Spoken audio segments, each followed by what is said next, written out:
Long ago, in a very olden time, there lived a powerful king. Some of his ideas were progressive, but others caused people to suffer. One of the king's ideas was a public arena as an agent of poetic justice. Crime was punished, or innocence was decided by the result of chance. When a person was accused of a crime, his future would be judged in the public arena. All the people would gather in this building. The king sat high up on his ceremonial chair. He gave a sign. A door under him opened. The accused person stepped out into the arena. Directly opposite the king were two doors. They were side by side, exactly alike. The person on trial had to walk directly to these doors and open one of them. He could open whichever door he pleased. If the accused man opened one door, out came a hungry tiger, the fiercest in the land. The tiger immediately jumped on him and tore him to pieces as punishment for his guilt. The case of the suspect was thus decided. Iron bells rang sadly. Great cries went up from the paid mourners, and the people, with heads hanging low and sad hearts, slowly made their way home. They mourned greatly that one so young and fair, or so old and respected, should have died this way. But if the accused opened the other door, there came forth from it a woman, chosen especially for the person. To this lady he was immediately married in honor of his innocence. It was not a problem that he might already have a wife and family, or that he might have chosen to marry another woman. The king permitted nothing to interfere with his great method of punishment and reward. Another door opened under the king, and a clergyman, singers, dancers, and musicians joined the man and the lady. The marriage ceremony was quickly completed. Then the bells made cheerful noises. The people shouted happily, and the innocent man led the new wife to his home, following children who threw flowers on their path. This was the king's method of carrying out justice. Its fairness appeared perfect. The accused person could not know which door was hiding the lady. He opened either as he pleased, without knowing whether, in the next minute, he was to be killed or married. Sometimes the fierce animal came out of one door, sometimes it came out of the other. This method was a popular one. When the people gathered together on one of the great trial days, they never knew whether they would see a bloody killing or a happy ending. So everyone was always interested.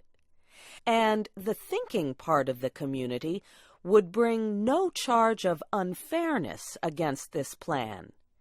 Did not the accused person have the whole matter in his own hands?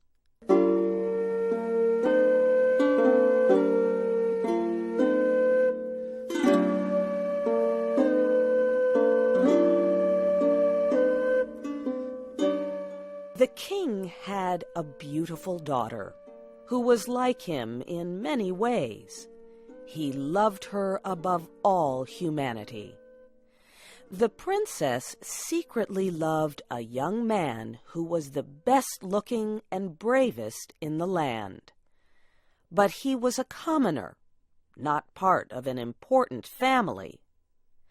One day, the king discovered the relationship between his daughter and the young man. The man was immediately put in prison. a day was set for his trial in the king's public arena. This, of course, was an especially important event. Never before had a common subject been brave enough to love the daughter of the king. The king knew that the young man would be punished, even if he opened the right door, and the king would take pleasure in watching the series of events, which would judge whether or not the man had done wrong in loving the princess.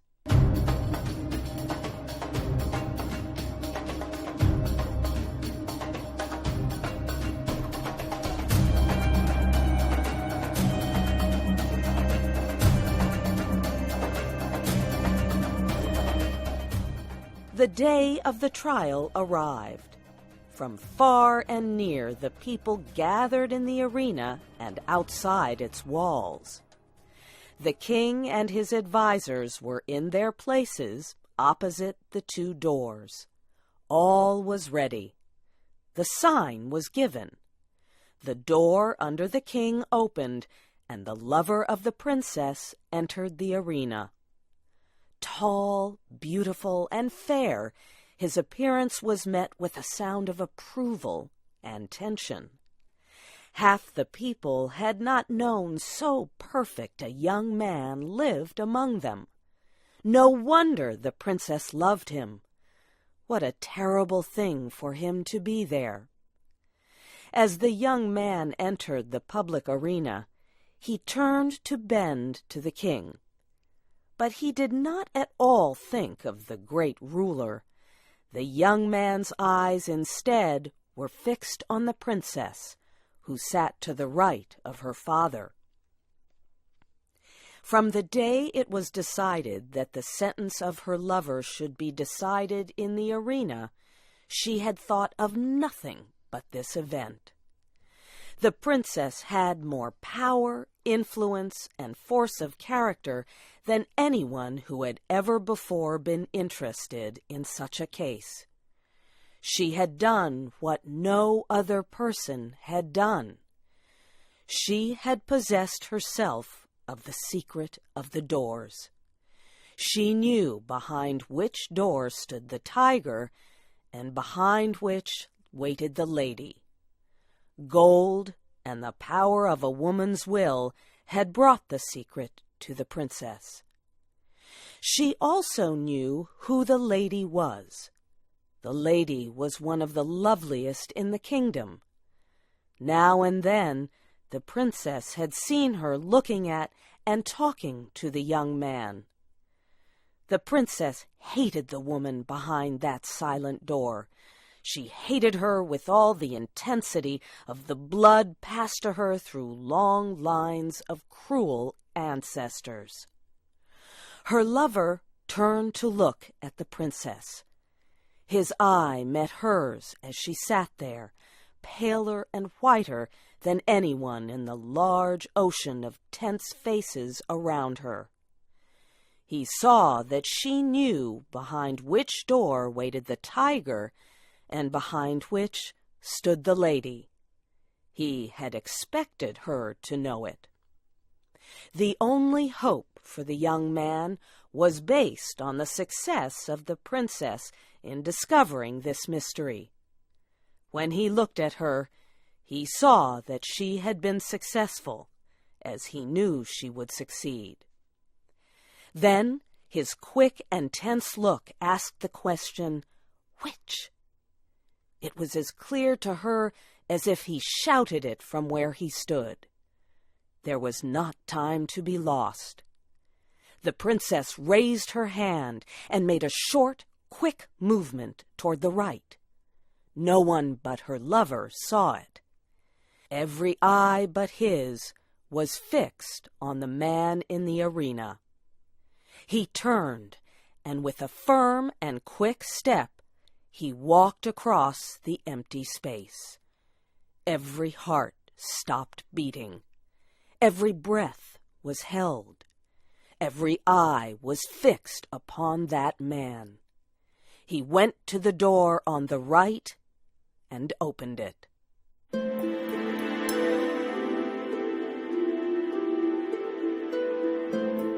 Now, the point of the story is this.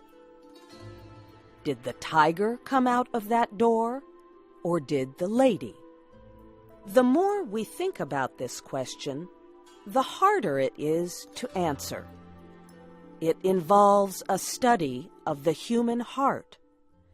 Think of it not as if the decision of the question depended upon yourself, but as if it depended upon that hot-blooded princess, her soul at a white heat under the fires of sadness and jealousy. She had lost him, but who should have him?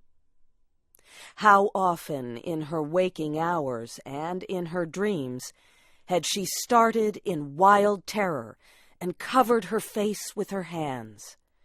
She thought of her lover opening the door on the other side of which waited the sharp teeth of the tiger.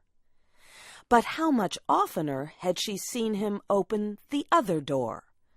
How she had ground her teeth and torn her hair when she had seen his happy face as he opened the door of the lady. How her soul had burned in pain when she had seen him run to meet that woman with her look of victory.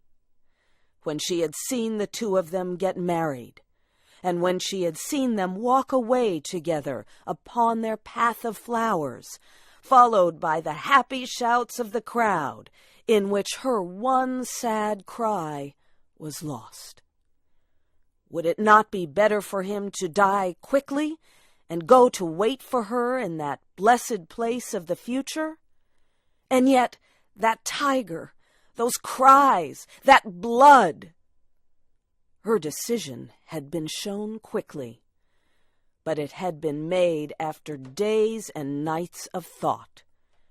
She had known she would be asked, and she had decided what she would answer, and she had moved her hand to the right. The question of her decision is one not to be lightly considered, and it is not for me to set myself up as the one person able to answer it. And so I leave it with all of you. Which came out of the open door, the lady or the tiger?